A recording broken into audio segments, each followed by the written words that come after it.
In this case, dyslexic auditor was out doing what he always does, calmly recording from a public space, this time focusing on a G4S security van during a routine stop. Filming in public is perfectly lawful, but the guards clearly didn't like the attention. Instead of addressing it professionally, they escalated matters and called the police. When officers arrived, things went downhill quickly. Without taking the time to properly assess the scene, and without giving any clear legal grounds, they immediately detained the auditor. Despite him calmly asserting his rights and explaining his position, the officers pushed the situation further and placed him under arrest. It was policing by assumption, not policing by law, but this heavy-handed approach didn't stand unchallenged. Dyslexic auditor, with the support of HNK, pursued legal action to hold those responsible accountable. The outcome? He won compensation for the unlawful detention and the unnecessary ordeal he was put through. A clear reminder that misuse of authority carries consequences, and that standing firm on your rights can make all the difference. We've had a report of something that's been going on today. Yeah. With you and the law enforcement agency. So at the moment you are detained. I'm detained? Yeah, until we figure out what's going on. Oh mate, thank you so much. Has been provided, okay? Yeah, you're going to put hands on me here? No, I'm not going to cuff you. No, you're putting hands on me. I've got my hand on you. Let's go to the person. No, so you're not going to go down here. You're going to stay here for. Am I? Okay, yeah. Wicked. So you're going to stay here until we figure out what's going on. At the minute you're detained. I'm detained. So you're not under arrest. Good. Until I know what I'm doing. This ain't my first rodeo, love. Okay. Can you just tell this gentleman so you can't go over that I'm allowed to film in public? For me, okay? Can you tell him I'm allowed? No, I'm not going to. You got your hands on me. I've got my hand. Get your hands off me. If you continue to be aggressive, then you will be cuffed. Okay? Go on then, cuff me. Go on. At the minute, I haven't done anything. I'm trying to figure out what's going on. I'm not saying. I'm filming him in public. Okay. I'm not saying. I'm filming him in public, like this. Stay here for. My camera. Calm down. Calm down. The camera don't lie, love. I'm not saying that you've done anything wrong. Yeah, you are. You're detaining me. You're holding me in public. The officer's conduct in this encounter is reckless from the very start. Barely on scene for a few seconds, she jumped straight to detaining the auditor, not on solid facts, not on a specific allegation, but on vague hearsay that something happened involving him earlier. That's not how reasonable suspicion works. That's not law enforcement. That's guesswork, and it gets worse. While physically restraining him, she openly admits, "I'm not saying you've done anything wrong." Think about that. By her own words, she concedes he hasn't broken the law, yet she still chooses to restrict his freedom. That's not just bad policing, it crosses into the territory of unlawful detention. The auditor, meanwhile, was engaged in entirely legal activity, filming from a public space, a right protected under UK law. Instead of assessing the facts, asking questions, or properly investigating, the officer defaulted to force. Control first, accountability later. That's not the standard the public expects, or deserves. This moment highlights exactly why knowing your rights matters. Because when officers substitute assumptions for evidence, citizens are left paying the price. People think that I'm doing wrong, and you're holding me over something this little goon over here said. Right, calm down, okay? You don't want to be calling people names in the street, okay? Goon. I heard what you said. It's not illegal, love. I didn't say Get your hand off me. No. Yes. You are being entertained until, calm down, until I figure out what's going on. Are you okay? Ma, I walk around filming people. It's what I do. Okay, it's not weird. He can't just call you. He's called the police, and you come up to me and put your hands on me. You are detained. And detain me. Yeah. Calm down. What time did you detain me? I know. Can you identify yourself? Look, I'm in full uniform. Are you recording? Are you recording? Look, yeah, I'm recording. Why haven't you told me you're recording? You need to tell me at the first opportunity. No, I don't. Yes, you do. No, I don't. Should we get your things up so we can have a look at it? And this is always on. It's never got on camera. Mate. Okay? No, same as mine. Calm down for me. When the auditor calmly asks if the officers are recording, the response should have been straightforward: confirmation, disclosure, and a timestamp. That's the professional standard. Instead, the officer brushes it off with, "We don't need to." That's not just dismissive, it's factually wrong. Under Pace Code G and reinforced by guidance from forces across the UK, officers are expected to make it clear, at the earliest opportunity, if body-worn video is running. This is especially critical during a detention. Why? Because transparency isn't optional, it's the foundation of accountability. When someone is being stopped, questioned, or restrained, they have the right to know what is being recorded and why. Here, the failure is twofold.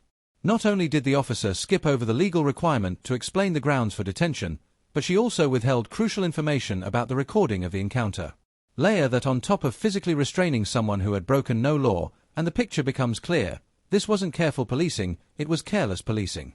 I won't calm down. You're putting out, like, do I look like a criminal to you? I know you're a lovely boy. I know Exactly, do I look like a criminal to you? you're not. So why are they, you're grabbing me? Listen, I'm telling you what, there's arrested a funeral going on over here. Exactly. Right, So calm let's down. go over here. So calm down. I've tried to come down here. Tried to. You? Goon? Come on, calm down. Put me in the van, go on. I'm not putting you in the van. I'm sitting here. No, I'm not sitting nowhere. If you just sit here, I'm not taking no directives off you.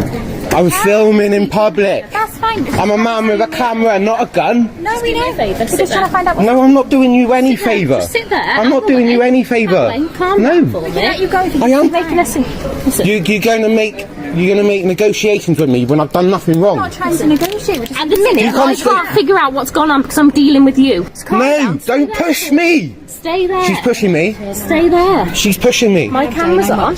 You're all right. You haven't done nothing. Why? Stop pushing me then. All I want you to do Stop. No. is stay here. You're controlling me. You're trying to give me directives. Yeah. I haven't done So I'm anything. trying to figure out what's going on. Well, listen to me. Despite the auditor remaining calm and attempting to explain, the officer doubles down, using unnecessary physical force while repeating the same hollow line, "I'm just trying to figure out what's going on."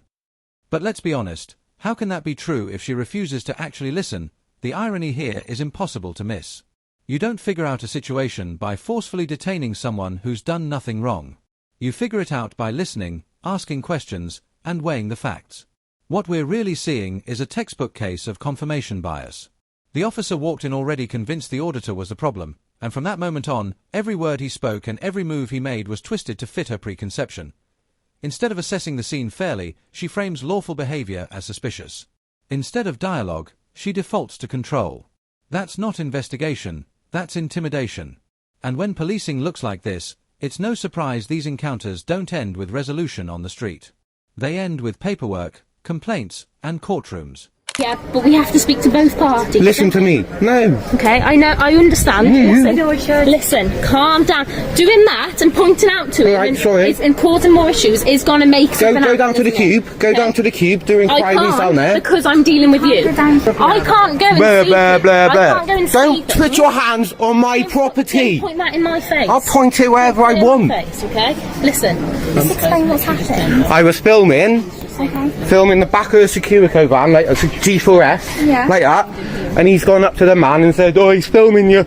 And then he's like, "Oh, I don't give you permission to film me. I'm in public." Go and explain to him that I can film in public. Was that any reason? You know you can. Yes, because I can. Because this is what happens when you do.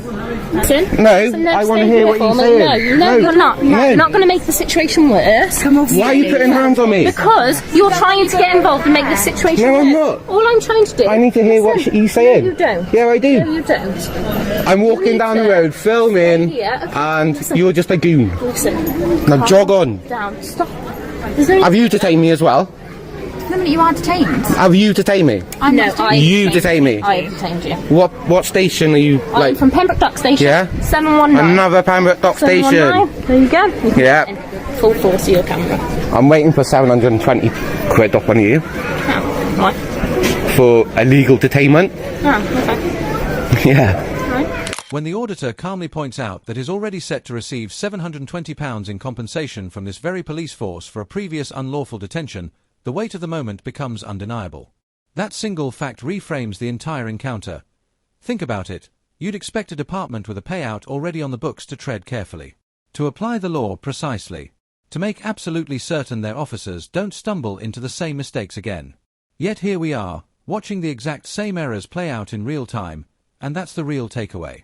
If financial penalties and legal rulings don't change behavior on the ground, then this isn't about one rogue officer or an isolated lapse in judgment. It's about a pattern of abuse. A culture where lessons aren't learned, accountability is surface level, and the cost of misconduct is just written off as another budget line. To that point, the problem isn't the individual officer anymore. The problem is the system that shields them from lasting consequences.